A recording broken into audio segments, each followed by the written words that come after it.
안녕하세요, 닥터인입니다. 오늘 저희가 준비한 내용은 녹내장에 대한 것인데요. 녹내장은 심하면 실명에 이를 수가 있어서 대단히 위험한 질환이라고 합니다. 증상은 어떻고 치료는 어떻게 하는지 들어보도록 하겠습니다. 김안과병원의 정종진 교수님 나와주셨습니다. 안녕하세요, 교수님. 안녕하세요. 네, 반갑습니다. 네. 교수님, 먼저 이 녹내장 들어가기에 앞서서 어떤 질환인지 설명 부탁드릴게요. 네, 일단 녹내장은 시신경에 손상이 오면서 그에 해당되는 시야가 굉장히 좁아지는 질환입니다. 그 진행성 질환이고요. 네, 우리나라에 녹내장 환자가 많은가요? 저희가 전에 남일면에서 대규모로 이제 유병률을 조사를 했던 적이 있는데 그 유병률이 한 4% 정도 나왔습니다. 즉 100명 중에 4명 정도는 녹내장이 있다고 알고 계시면 되겠습니다. 생각보다 많은 분들이 좀 알고 있는 것 같은데요. 네. 주로 이 녹내장이 발병하는 원인에는 어떤 게 있을까요? 우리 눈에는 방수라는 물이 존재를 하는데 그 방수가 원래 일정량이 생성이 되고 또 일정량이 빠져나가면서 적절한 안압을 유지를 해야 되는데요. 네. 방수가 너무 많이 생성이 된다든지 아니면 빠져나가지를 못하면 압력이 올라가서 그로 인해서 시신경에 손상이 올 수가 있습니다. 네. 녹내장 같은 경우에는 초기에 발견이 좀 가능할까요? 사실 증상이 있어서 병원에 찾아오실 때는 보통 시야가 많이 어두워진 말기가 돼서 찾아오시는 경우가 많고요.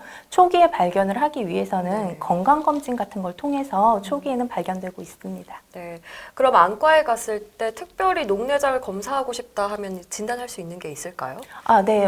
환자분이 그냥 불편하지 않아도 오셔서 녹내장 있는지 알고 싶다고 말씀을 하시면 저희가 기본적으로 안압도 체크를 하고요. 그리고 시신경이 녹내장처럼 보이는지 직접 렌즈를 대고 시신경을 쳐다봐서 녹내장 변화가 있는지 확인을 하고 네. 또 시야 검사도 할 수 있고 촬영 이것저것 많이 하고 있습니다. 네. 그러면 일단 많은 분들 같은 경우에는 일단 증상이 나와야 병원에 방문을 할 텐데요. 네. 보통 어떤 증상들이 발현을 하나요? 아까도 말씀드렸지만 초기에는 증상이 없고 이제 말기가 되면 시야가 보통 주변부부터 좁아지게 됩니다. 그래서 운전을 하시는데 옆에서 차가 들어오는 걸 모르고 접촉사고가 나는 경우들도 있고요. 하지만 급성 녹내장이라고 해서 안압이 갑자기 올라가는 질환이 네. 있는데 그럴 때에는 눈의 압력이 갑자기 올라가기 때문에 안통도 호소할 수 있고 두통도 호소할 수 있고요. 또 시야가 갑자기 뿌옇게 보이는 증상이 나타날 네. 수도 있습니다. 이 안압 때문에 녹내장이 발생한다고 했는데 안압이 정상이어도 녹내장이 발생할 수 있는 그런 경우도 있을까요? 네, 실제로 외국 같은 경우는 안압이 높은 녹내장이 대부분을 차지하는데요. 우리나라나 일본 같은 아시아 같은 경우에는 안압이 정상인데도 녹내장이 발생하는 경우가 훨씬 더 많습니다. 사실 저희가 안압이 정상이 얼마냐고 환자분들이 물어보시면 10에서 21 정도를 정상이라고 말씀을 드리는데 네. 그거는 그런 안압이 녹내장이 생기지 않는다는 얘기는 아니고요. 정상인들의 안압을 쭉 놓고 봤더니 대략적으로 10하고 20일 사이에 있기 때문에 정상 안압을 그 정도라고 말씀을 드리는 거고 네. 이제 환자분별로 견딜 수 있는 시신경 압력이 다 다릅니다. 네. 그래서 어떤 분은 10이라는 압력에도 견딜 수가 없는 분이 있고 어떤 분은 30이라는 압력에도 시신경이 괜찮은 분도 있습니다.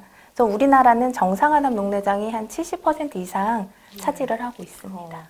그러니까 환자마다 좀 개별적 특성에 따라서도 진단이 다를 수가 있다는 거네요. 네, 맞습니다. 그렇다면은 이 녹내장을 초기에 이제 진단을 하거나 아니면 말기에 발견을 하더라도 환자분들이 내가 녹내장이다 하면 덜컥 이제 심장이 내려앉는 듯이 걱정을 하게 되는데요. 녹내장은 치료가 가능한가요, 선생님? 일단 한번 손상된 시신경은 네. 다시 회복이 될 수는 없고요. 아까 제일 처음에 제가 진행성 질환이라고 말씀을 드렸는데 그 진행 속도를 굉장히 늦춰서 앞으로 내가 살아가는데 더 이상 불편하지 않도록 네. 해주는 것이 치료입니다. 네. 병원에서는 어떤 치료가 진행이 되나요? 저희는 보통 이제 안압을 낮추는 것이 진행 속도를 늦출 수 있다고 알려져 있기 때문에 안압을 낮추는 안약을 처방을 해드리고 있고요. 경우에 따라서는 안약으로 처리가 안 되면 레이저 치료를 할 수도 있고 레이저로도 치료가 안 되면 이제 수술적인 치료를 통해서 네. 안압을 낮추기도 합니다. 주로 그럼 일반적인 분들은 어떤 치료 방법을 많이 선호하실까요? 일단 녹내장은 안약으로 충분히 네. 안압을 낮출 수가 있기 때문에 대부분이 약물 치료를 한다고 보시면 되겠습니다. 그럼 약물 치료에 대해서 좀 더 구체적으로 알고 싶은데요. 어떻게 약물 어떤 것들을 사용하게 되나요? 방수가 이제 생성이 좀 덜 되도록 하는 방수 생성 억제제라는 약제들도 있고요. 물길이 더 잘 빠져나가도록 하는 방수 유출을 증가시켜주는 약물 보통 그 두 가지 기전의 약들을 사용을 합니다. 그럼 약물 치료 말고 또 먹는 약도 있을까요? 네. 안약 말고도 먹는 약으로도 안압을 낮출 수가 있는데요. 먹는 약 같은 경우는 이제 장기간 사용을 하게 되면은 전해질의 불균형이 옵니다. 네. 그래서 손발이 저린다는 증상으로 호소할 수도 있고, 네. 이게 콩팥으로 대사가 되기 때문에 이제 장시간 쓰지는 않고 급하게 안압을 떨어뜨려야 될 때, 그때만 먹는 약을 사용하고 있습니다. 교수님 얘기를 들어보니까 일단 약물 치료가 제일 중요한 것 같아요. 네. 가볍게 이제 접할 수도 있는 건데 약물 치료에도 부작용이 있을 것 같은데 어떤가요? 일단 본인이 사용을 해서 불편하면 그게 부작용이라고 저희가 네. 말을 하는데요. 안약들이 보통 충혈을 좀 잘 유발을 할 수도 있고요. 저망감이 따가운 경우나 뭐 쓴맛이 나는 경우도 있을 수가 있고, 또 충혈이 한 장기간 되기 때문에 약을 못 쓰시는 분들도 계십니다. 네, 약물 치료에도 일단 유통기한도 있을 것 같아요. 어떤가요?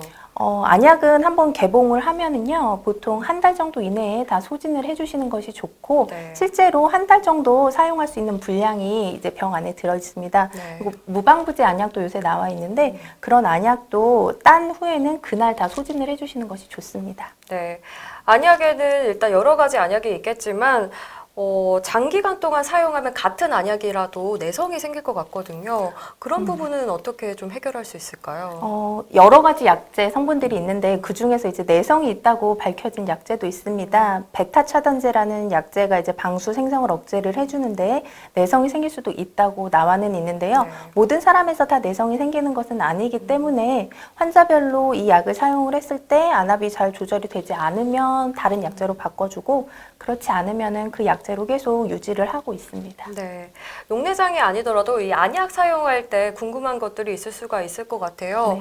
안약 넣는 방법 너무 간단하지만 좀 네. 주의해야 할 점이 있을까요? 제 환자분들 보면 많이 넣으면 치료가 빨리 될 것 네. 같고 잘 될 것 같아서 약을 많이 저만하고 오시는 분이 있는데, 사실 그 약 한 방울이 딱 적정량입니다. 그래서 저만하실 때에는 딱 한 방울만 저만을 해주시는 것이 좋고요.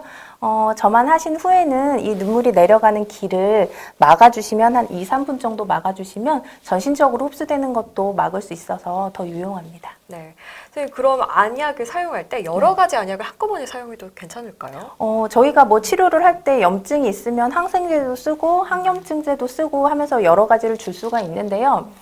보통은 하나를 넣고 네. 5분 정도는 지나야 흡수가 됩니다. 그래서 5분 정도 지난 후에 두 번째 약을 넣어주시는 것이 좋습니다. 네, 선생님께서 안약 넣는 주의점도 알려주셨는데 안연고도 있잖아요. 네. 안연고는 사실 제가 받았을 때 어떻게 좀 사용을 해야 될지 살짝 어떻게 하지? 이런 생각이 들더라고요. 네, 맞아요. 환자분들이 연고를 눈에 넣어도 되냐고 네. 일단 물어보시는데, 안구 전용으로 나온 연고는 당연히 눈 속에 흡수가 되고 지장이 없는 약제이기 때문에 눈 속에 직접 이제 넣어주시는 것이 좋고요. 네. 누워서 이렇게 짜주셔도 좋고, 아니면은 여기 눈 밑에 이렇게 당겨주시면 결막낭이 나옵니다. 네. 그래서 거기에 이제 쌀알 크기만큼만 짜서 넣어주시면 충분히 흡수가 됩니다. 네. 일단 안약 넣는 방법부터 어떻게 사용해야 되는지도 들어봤는데요. 이렇게 약물 치료를 진행하게 되면 녹내장이 호전되는 기간이 어느 정도 소요되나요, 보통은? 일단 녹내장 질환 자체는 호전이 되는 질환은 아니고 네. 더 이상의 악화를 막는 질환인데, 저희가 아까 안압을 낮추는 치료를 한다고 설명을 드렸었는데요. 안압 하강 효과가 나타나는 건 보통 한 달 정도 사용을 해보고 안압 하강 효과를 평가를 하게 됩니다. 그럼 녹내장 환자들이 이제 질환을 겪게 됐을 때 앞으로 이제 더 이상 악화되지 않도록 노력을 해야 될 텐데요. 네. 일상생활에서 주의할 점이 따로 있을까요? 요새 이제 커피 많이 드시는데요. 카페인이 있는 음료 같은 거를 마시면 안압이 많이 올라갈 수가 있어서 커피 같은 거는 하루에 한 잔 정도로 줄여주시는 것이 좋고요. 이제 흡연을 하셔도 안압이 많이 상승을 할 수가 있습니다. 그래서 금연해 주시는 것이 굉장히 중요하겠고, 음주 같은 경우도 사실 소량을 마실 경우에는 안압이 하강을 한다고 되어 있지만 또 많이 드시면 안압이 상승을 할 수가 있기 때문에 그런 것들을 좀 주의해 주는 것이 좋습니다. 네. 선생님, 그리고 녹내장을 앓고 있는 환자분들은 내가 실명하게 되면 어떡하지? 이런 걱정 제일 많이 하시거든요. 그런 네. 분들께 한 말씀 해주세요. 일단 요새는 정기 검진이 너무 잘 발달되어 있기 때문에 초기에 진단되는 경우들이 많습니다. 그래서 초기에 진단을 받으면 실명까지 이르는 경우가 굉장히 드물고요.